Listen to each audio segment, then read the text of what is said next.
আকাশবাণী কলকাতা। স্থানীয় সংবাদ পড়ছি প্রিয়া বিশ্বকর্মা। প্রথমে বিশেষ বিশেষ খবর। কড়া নিরাপত্তায় নদিয়ার কালীগঞ্জ বিধানসভা কেন্দ্রে উপনির্বাচনে ভোট গ্রহণ শুরু হয়েছে, চলবে সন্ধে 6টা পর্যন্ত। কেন্দ্রীয় সিদ্ধান্ত অনুযায়ী বিজেপি আগামীকাল পশ্চিমবঙ্গ দিবস পালনের জন্য রাজ্যের মানুষ ও বিশ্বের বাঙালিদের কাছে আবেদন জানিয়েছে। মুখ্যমন্ত্রী মমতা ব্যানার্জির তীব্র বিরোধিতা করে বলেছেন, রাজ্য দিবস কবে পালিত হবে সেই সিদ্ধান্ত নেবার অধিকার একমাত্র রাজ্য সরকারেরই আছে। কলকাতা হাইকোর্ট 1 আগস্ট থেকে এ রাজ্যে আবারও 100 দিনের কাজের প্রকল্প চালু করার জন্য কেন্দ্রকে নির্দেশ দিয়েছে। রাজ্য সরকার এই রায়কে স্বাগত জানিয়ে কেন্দ্রের কাছে সমস্ত বকেয়া অর্থ মিটিয়ে দেওয়ার দাবি জানিয়েছে। চাকরিতে সসম্মানে পুনর্বহাল এবং পরীক্ষা না দেওয়ার দাবিতে আজ রাজ্যের শিক্ষামন্ত্রীকে গণচিঠি দেবেন চাকরি হারানো শিক্ষকরা। শিয়ালদা রানাঘাটের মধ্যে এসি এমইউ লোকাল চালানোর সিদ্ধান্ত নিয়েছে পূর্ব রেল। নিম্নচাপের প্রভাবে আজও রাজ্যের বিভিন্ন জেলায় ভারী থেকে অতি ভারী বৃষ্টির পূর্বাভাস। আসছে বিস্তারিত খবরে। কড়া নিরাপত্তায় নদিয়ার কালীগঞ্জ বিধানসভা কেন্দ্রে উপনির্বাচনে ভোট গ্রহণ শুরু হয়েছে, চলবে সন্ধে 6টা পর্যন্ত। ভোটদাতার সংখ্যা 2,52,670। প্রত্যেক বুথে মোতায়েন রয়েছেন কেন্দ্রীয় বাহিনীর জওয়ান। আমাদের জেলা সংবাদদাতা জানাচ্ছেন, নদিয়ার কালীগঞ্জ বিধানসভার উপনির্বাচন শান্তিপূর্ণভাবে এগিয়ে চলেছে। নিম্নচাপের প্রভাবে এখানে সকাল থেকে বৃষ্টি হচ্ছে, আর এই বৃষ্টিকে উপেক্ষা করে বহু মানুষকে দেখা যাচ্ছে ছাতা নিয়ে ভোট কেন্দ্রমুখী হতে। ভোট অবাধ ও শান্তিপূর্ণ রাখতে বিধানসভার এলাকা জুড়ে কঠোর নিরাপত্তা জারি করা হয়েছে। কিউআরটি টিম সকাল থেকেই বুথগুলিতে পরিদর্শন চালাচ্ছেন। 309টি বুথ খোলা হয়েছে। সব বুথে কেন্দ্রীয় বাহিনীর জওয়ান মোতায়েন রয়েছে। প্রতিটি বুথেই 3টি করে ওয়েব ক্যামেরা রয়েছে। এবারের ভোটের লড়াইয়ে অবতীর্ণ হয়েছেন তৃণমূল কংগ্রেসের আলিফা আহমেদ, বিজেপির আশিস ঘোষ ও বামপন্থ সমর্থিত কংগ্রেস প্রার্থী কাবিল উদ্দিন শেখ। দেবগ্রাম শিবরাম আনন্দময়ী বিদ্যাপীঠের 175 নম্বর বুথে আমরা রয়েছি। সেখানে স্কুল প্রেমিসেসে বৃষ্টির জল জমে রয়েছে। ভোটারদের যাতায়াত করতে একটু অসুবিধা হচ্ছে। অনুপম মদক, আকাশবাণী সংবাদ, দেবগ্রাম, নদিয়া। উল্লেখ্য, আগামী 23 জুন ওই কেন্দ্রে ভোট গণনা। বিজেপি আগামীকাল 20 জুন পশ্চিমবঙ্গ দিবস পালনের জন্য রাজ্যের মানুষ ও বিশ্বের বাঙালিদের কাছে আবেদন জানিয়েছে। কলকাতায় গতকাল এক সাংবাদিক বৈঠকে বিরোধী দলনেতা শুভেন্দু অধিকারী বলেন, বিজেপি পরিষদীয় দলের সদস্যরা শ্যামাপ্রসাদ মুখার্জির মূর্তির পাদদেশে দিনটি পালন করবে এবং আসানসোলেও এই উপলক্ষে বিশেষ অনুষ্ঠানের আয়োজন করা হয়েছে।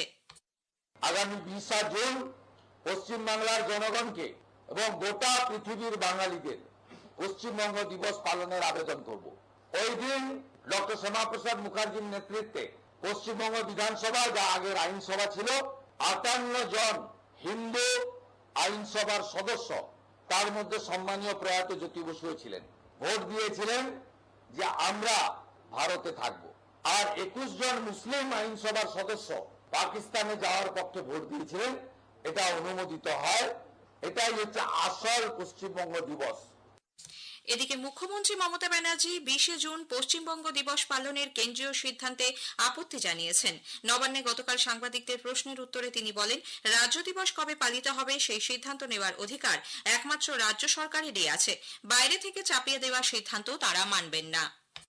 বাংলা দিবস পালন করছে যারা বাংলাকে অবজ্ঞা করে, বাংলাকে বঞ্চনা করে, বাংলাকে লাঞ্ছনা করে, বাংলার প্রাপ্য আটকে রেখে বাংলাকে সম্মান না দিয়ে 4 বছর ধরে এরিয়ারের টাকা কোথায়? বাংলার 100 দিনের কাজের টাকা দেন না, বাংলার বাড়ির টাকা দেন না, গ্রামীণ রাস্তার টাকা দেন না। এরকম অনেক প্রজেক্ট আছে। আমরা 1,72,000 কোটি টাকার উপর আপনাদের কাছে পাই। জরুরি অবস্থার 50 বছর পূর্তি উপলক্ষে আগামী 25 জুন সংবিধান হত্যা দিবস পালনের জন্য কেন্দ্রীয় সংস্কৃতি মন্ত্রক মুখ্যসচিব মনোজ পান্থকে চিঠি দিয়েছেন।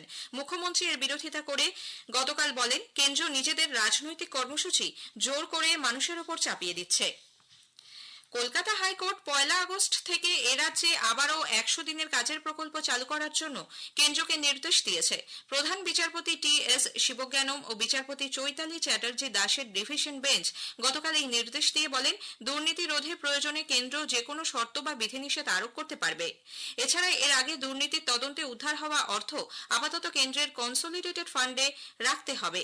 রাজ্যের অ্যাডভোকেট জেনারেল কেন্দ্রীয় কোনো পোর্টালের মাধ্যমে প্রাপকদের টাকা দেওয়ার ব্যবস্থা করার প্রস্তাব দিলে তাতে শিলমোহর দেয় আদালত। মুখ্যমন্ত্রী মমতা ব্যানার্জি এই রায়কে স্বাগত জানিয়ে বলেছেন, এই প্রকল্পে এ পর্যন্ত যে অর্থ বকেয়া রয়েছে তা মিটিয়ে দেওয়ার দাবিতে তারা কলকাতা হাইকোর্টের কাছে রায় পুনর্বিবেচনার আর্জি জানাবেন। বিজেপির রাজ্য সভাপতি সুকান্ত মজুমদার বলেছেন, আদালতের এই রায়েই প্রমাণিত রাজ্য সরকার 100 দিনের কাজে দুর্নীতি করেছে। এই রায়ে কেন্দ্র সরকারকে বিশেষ অধিকার দেওয়া হয়েছে। কয়েকটি হচ্ছে অবজারভেশন পশ্চিমবঙ্গের প্রত্যেক জেলায় কেন্দ্র সরাসরি করতে পারবে, এবং তার সাথে সাথে কেন্দ্র সরকার পশ্চিমবঙ্গের 100 দিনের কাজের বিশেষ নিয়ম কানুন তৈরি করতে পারবে, যা অন্য রাজ্যের ক্ষেত্রে লাগু নয়। এই যে পশ্চিমবঙ্গকে সেপারেটলি ট্রিট করার যে ব্যবস্থা, কোর্টের রায় প্রমাণ করছে যে কোর্ট আরো একবার অ্যাকনলেজ করলো পশ্চিমবঙ্গ সরকার 100 দিনের কাজে দুর্নীতি করেছে। প্রদেশ কংগ্রেসের মুখপাত্র সৌম্য আইচ রায় হাইকোর্টের নির্দেশকে স্বাগত জানিয়ে বলেছেন, দরিদ্র মানুষদের স্বার্থে এই রায় যথাযথ এবং ন্যায়সঙ্গত। পশ্চিমবঙ্গ ক্ষেত মজুর সমিতি এক বিবৃতিতে জানিয়েছে, এই রায়ে গ্রামীণ শ্রমিকদের অধিকারের জয় হয়েছে। রাজ্য সরকারের বিরুদ্ধে একতরফাভাবে ধর্মের ভিত্তিতে ওবিসি সংরক্ষণের অভিযোগে বিজেপি গতকাল সল্টলেকে ধর্ণা অবস্থান করে। করুণাময়ী থেকে মিছিল করে বিজেপি কর্মী সমর্থকরা বিধাননগরে ইন্দিরা ভবনের কাছে আসেন। শাসক দল বিভাজনের রাজনীতি করছে বলে ধর্ণা মঞ্চ থেকে অভিযোগ করেন বিজেপির রাজ্যসভার সাংসদ শ্রমিক ভট্টাচার্য। মন্ডল কমিশনের সুপারিশ মেনে ওবিসি সংরক্ষণের দাবিতে এদিন বিজেপির পক্ষ থেকে 5 জনের একটি প্রতিনিধি দল বিধাননগরে ওবিসি ভবনে একটি স্মারকলিপি জমা দেন। এদিকে আদালতের নির্দেশ মেনেই ওবিসি তালিকা তৈরি করা হয়েছিল বলে মুখ্যমন্ত্রী জানিয়েছেন।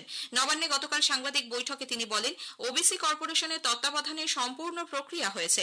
সিপিআইএম এবং বিজেপি ওবিসি সংরক্ষণ চায় না বলে এদিন ফের অভিযোগ করেন মুখ্যমন্ত্রী। আন্তর্জাতিক যোগ দিবস নিয়ে বিশেষ আলোচনা শুনবেন আজ রাত 8টায় গীতাঞ্জলি প্রচার তরঙ্গ ও ডিটিএইচ পরিষেবায়। স্বামী বিবেকানন্দ যোগ অনুসন্ধান সংস্থানের অধিকর্তা ডক্টর অভিজিৎ ঘোষের সঙ্গে কথা বলেছেন সুস্মিতা মণ্ডল। যোগাভ্যাসে পদকজয়ী কয়েকজনের কথাও শোনা যাবে। সংবাদ বিভাগ প্রযোজিত অনুষ্ঠানটি আকাশবাণী সংবাদ কলকাতার সোশ্যাল মিডিয়া প্ল্যাটফর্মেও পাওয়া যাবে। স্থানীয় সংবাদ শুনছেন আকাশবাণী কলকাতা কেন্দ্র থেকে। আমাদের সংবাদ শোনা যাচ্ছে ইউটিউব চ্যানেল আকাশবাণী সংবাদ বাংলা, ফেসবুক ও ইনস্টাগ্রাম আকাশবাণী সংবাদ কলকাতা এবং এক্স হ্যান্ডেল AIR নিউজ কলকাতাতে। চাকরিতে সসম্মানে পুনর্বহাল এবং পরীক্ষা না দেওয়ার দাবিতে আজ শিক্ষামন্ত্রী ব্রাত্য বসুকে গণচিঠি দেবেন চাকরি হারানো শিক্ষকরা। গতকাল তারা বিকাশ ভবনে চিঠি দিতে গেলে পুলিশ তাদের দপ্তরে ঢুকতে দেয়নি। এর প্রতিবাদে বিকাশ ভবনের সামনে বিক্ষোভ দেখায় যোগ্য শিক্ষক শিক্ষিকা অধিকার মঞ্চ। সংগঠনের তরফে মেহবুব মণ্ডল বলেন, শিক্ষামন্ত্রী দাবি করেছিলেন প্রায় সবাই পরীক্ষা দিতে চান, কিন্তু তিনি যে বিভ্রান্তিকর কথা বলছেন এই চিঠিগুলি তার প্রমাণ। এদিকে 22 লক্ষ এমআরশিটের মিরর ইমেজ প্রকাশের দাবি তুলে বিধানসভার জরুরি অধিবেশন আহ্বানের জন্য এসএসসির চাকরিহারা শিক্ষকদের একাংশ রাজ্য বিধানসভার অধ্যক্ষ বিমান বন্দ্যোপাধ্যায়ের সঙ্গে গতকাল দেখা করেন। চাকরি ফেরানোর দাবিতে আন্দোলনে সব রাজনৈতিক দলের ছাত্র সংগঠনকে পাশে দাঁড়ানোর আবেদন জানিয়েছেন চাকরিহারা শিক্ষকরা। বিকাশ ভবনের কাছে অবস্থান মঞ্চে গতকাল এক সভায় রিভিউ পিটিশনের রায় যতদিন না হচ্ছে ততদিন নিয়োগ পরীক্ষায় আবেদনের সময় পিছিয়ে দেওয়ার দাবি জানিয়েছেন যোগ্য শিক্ষক শিক্ষিকা অধিকার মঞ্চের আহ্বায়ক মেহবুব মণ্ডল। শিয়ালদা রানাঘাটের মধ্যে এসি এমইউ লোকাল চালানোর সিদ্ধান্ত নিয়েছে রেল। পূর্ব রেলের principal chief commercial manager doctor Uday Shankar Jha জানিয়েছেন, যাত্রীদের সুবিধার কথা বিবেচনা করে ভাড়া সকলের সাধ্যের মধ্যে রাখা হয়েছে। 10 কিলোমিটার পর্যন্ত 29 টাকা এবং 11 থেকে 15 কিলোমিটার দূরত্বের জন্য 37 টাকা ভাড়া ধার্য হয়েছে। উল্লেখ্য, চেন্নাইয়ের ইন্টিগ্রাল কোচ ফ্যাক্টরি থেকে একটি এসি রেক ইতোমধ্যেই শিয়ালদা ডিভিশনের কাছে এসে পৌঁছেছে। আরেকটি রেক খুব শীঘ্রই আসবে বলে পূর্ব রেল সূত্রে খবর। বাঁকুড়ার পাত্রসায়রের বলরামপুর গ্রামে এক নাবালিকাকে ধর্ষণ করে খুনের অভিযোগ উঠেছে প্রতিবেশী যুবকের বিরুদ্ধে। গণধোলাইয়ে মৃত্যু হয়েছে অভিযুক্তেরও। স্থানীয়দের অভিযোগ, 9 বছরের ওই মেয়েটিকে ধর্ষণ এবং শ্বাসরোধ করে খুনের পর মাটিতে পুঁতে ফেলার চেষ্টা করে ওই যুবক। বিষয়টি জানাজানি হতেই উত্তেজিত জনতা তাকে মারধর করে। পুলিশ এসে তাকে উদ্ধার করে হাসপাতালে নিয়ে গেলে সেখানেই তার মৃত্যু হয়। নিম্নচাপের প্রভাবে আজও রাজ্যের বিভিন্ন জেলায় ভারী থেকে অতি ভারী বৃষ্টির পূর্বাভাস দিয়েছে আবহাওয়া দপ্তর। আজও পুরুলিয়া, বাঁকুড়া, পশ্চিম বর্ধমান, ঝাড়গ্রাম এবং পশ্চিম মেদিনীপুর জেলায় রয়েছে লাল সতর্কতা। উত্তরবঙ্গে দার্জিলিং, জলপাইগুড়ি, আলিপুরদুয়ার ও উত্তর দিনাজপুর জেলায় বিক্ষিপ্তভাবে বজ্রবিদ্যুৎ সহ ভারী থেকে অতি ভারী বৃষ্টি এবং 30 থেকে 40 কিলোমিটার বেগে ঝোড়ো হাওয়া বয়ে যেতে পারে। একটানা বৃষ্টিতে বাঁকুড়া ঝাড়গ্রাম রাজ্য সড়কের ওপর সিমলাপালে নদীর সেতু জলমগ্ন হয়ে পড়ায় বিচ্ছিন্ন হয়ে পড়েছে যোগাযোগ ব্যবস্থা। বহু কৃষিজমি জলের তলায়। শেষ করার আগে স্থানীয় সংবাদের বিশেষ কিছু অংশ আরো একবার।